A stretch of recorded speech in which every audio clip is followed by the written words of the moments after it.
Hi, we're Don and Linda Hamilton with Line in the Sand Workshops and Impact with Don and Linda.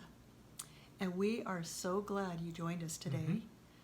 And we wanted to talk today about how boundaries work in people's lives. Most of us were born into a family where boundaries didn't exist, or they didn't get put into order.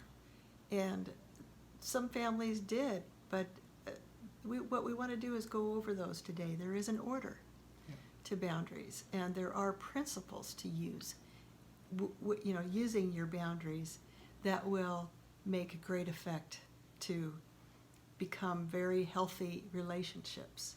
And if it's not a healthy relationship, poof, it won't be a relationship.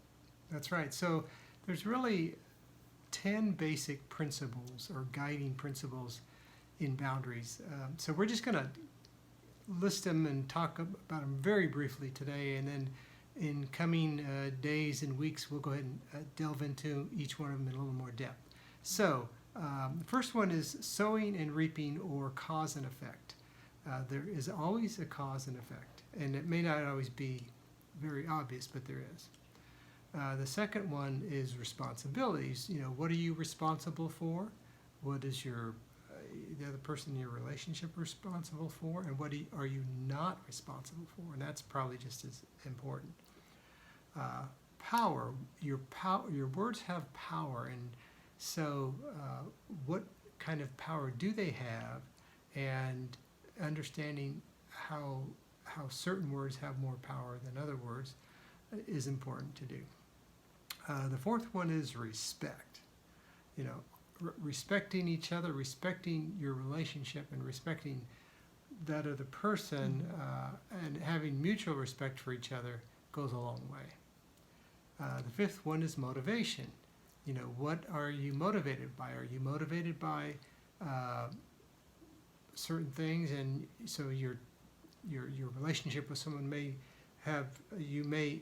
exhibit some motives with that other person that they're uncomfortable with, or vice versa. So understanding motives and how to understand what those are and to deal with them is real important. Yeah, and simply, why do you do what you do? There's always a motive behind what we do.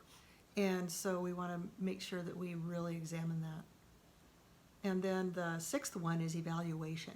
And we will always want to be evaluating ourselves and our relationships constantly, because we have learned to let go. Let go, let go, let go. Letting go is a skill. You have to learn what to let go of and how far it can go in your life. Then there's number 7 is proactivity. To be proactive. You have to guard against some of the reactive feelings and be more proactive in solving some of the problems and the issues in your life. And then number 8 is envy. Envy is taking responsibility for your lack. If you don't have something you want or you need, then it's up to you to get it. And then activity. Number 9 is activity. To be assertive and take action. Take action every day. And then number 10 is exposure. Your boundary needs to be made visible. So nobody can read your mind. And so with these 10 principles, we can learn how to have healthy relationships. It's like patting your head and rubbing your stomach, and I realize that we have to learn these skills, but with practice we can do that. So we will be really digging into what each one of these means in your life and how you can put them to use in your circumstances and how as they change. So in the comments, let us know. We'll send you a link to our class, our little workshop, and we will dig in and get these principles met. Absolutely. So we'll talk to you soon, and again, leave us some comments and let us know what you're thinking, and we will try to address those as we go forward.